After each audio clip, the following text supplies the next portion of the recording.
Hello and welcome to Lois and Morgana Davidson Art.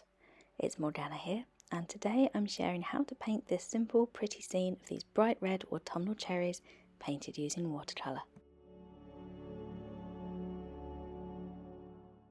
This is the photograph that I used as a reference for today's painting, this lovely autumnal scene, which I downloaded from the website pixabay.com, which I'm sure, as you all know, is a fantastic website for finding all sorts of wonderful free use reference photos.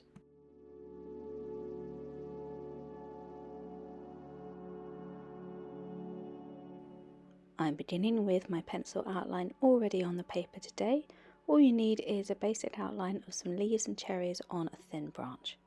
I'm wetting the paper all over using a large brush because the first step today is to paint the background wet in wet. I'm adding colour with the brightest shades first. This is a lovely rich yellow made from a mix of raw sienna and cadmium yellow hue.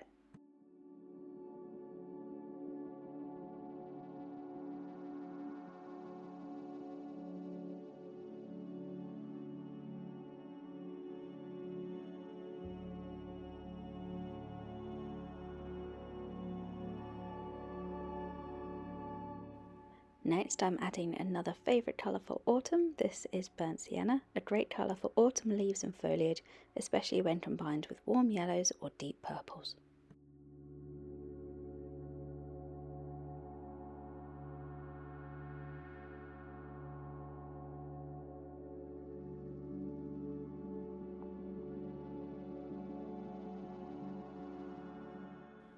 I'm adding these very loose patterns of falling leaves into the backdrop of the painting, and you can see that by adding them into the paper while it's still very wet, we're getting these really nice soft outlines. This is ideal as I want these leaves to only be present in the background as sort of soft focused shapes rather than anything too bright or detailed that will draw the eye away from the focal point.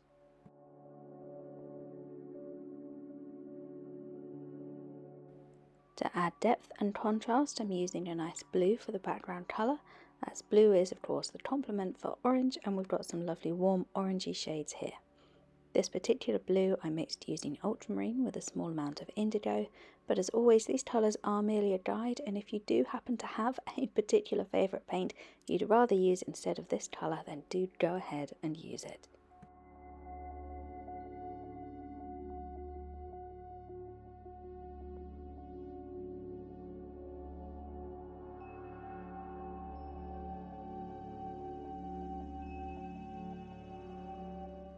For this branch I'm adding a little bit of Rawumber at this stage.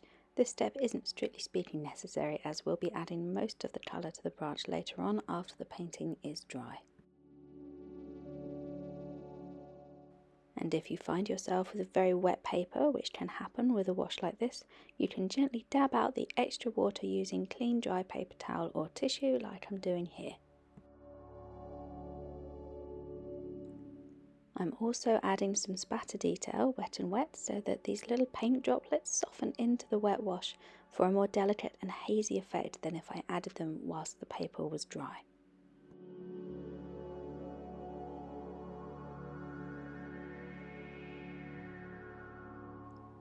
Lastly, for this stage, I'm also going to add some salt, which is going to bloom out as the painting dries and create a lovely flurry of soft pale marks. Leave the painting flat to fully and completely dry. I ended up leaving mine overnight, and this is how the salt turned out. Then brush away any remaining salt before beginning to work on the leaves. I'm using a size 3 round brush, and I'm adding colour to the leaves using some quite light watery paint that I can layer up if I need to. I'm using the same colours as I used before, so some burnt sienna mixed in with some cadmium yellow hue just to really enhance the brightness of these lovely rich classic autumn colours, and I'm very simply just following the outlines, adding pops of colour into the leaves that I've drawn one by one.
I'm also using Rawumber to add some colour to the branch that the leaves and cherries are hanging from.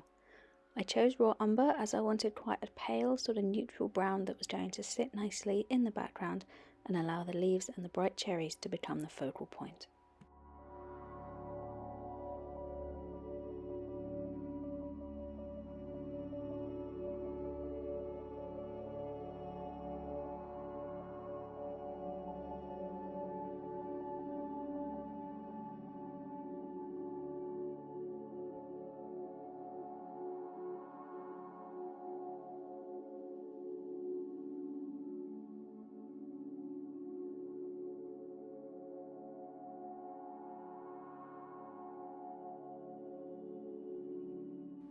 Now that the leaves and branches are all finished and fully dry, I have removed the masking fluid, and the last step is to paint the cherries.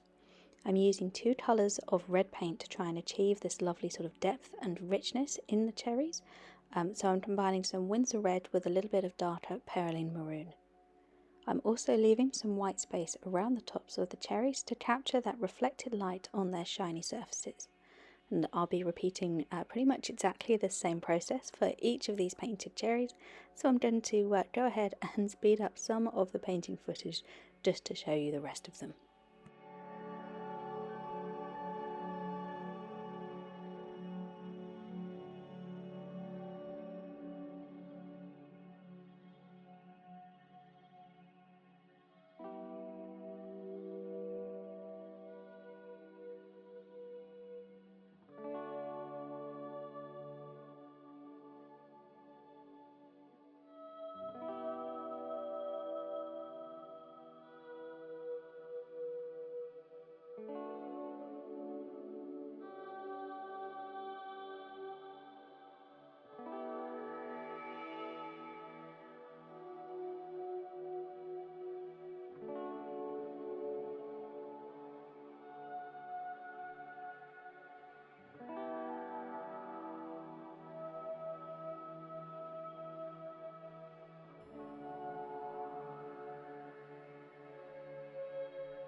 So with that final cherry painted, it's time to leave everything to fully dry again before going ahead and removing the masking tape, revealing the finished painting.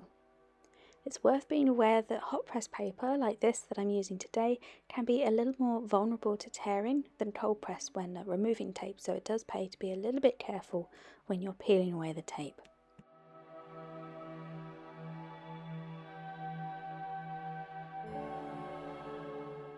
And there we have it, that is today's finished painting. Thank you for watching. I hope you enjoyed the video. If you did enjoy it, then please do feel free to check out my Patreon page using the link below, where you'll find lots of other similar tutorials. Don't forget that as well, Lois Davidson's fabulous book, Landscapes in Watercolour, is now available to buy from Order booksellers. Lots of fantastic watercolour tips and tricks and painting projects for you in there. So thanks again for watching, wishing you all a very wonderful week, and of course very happy painting.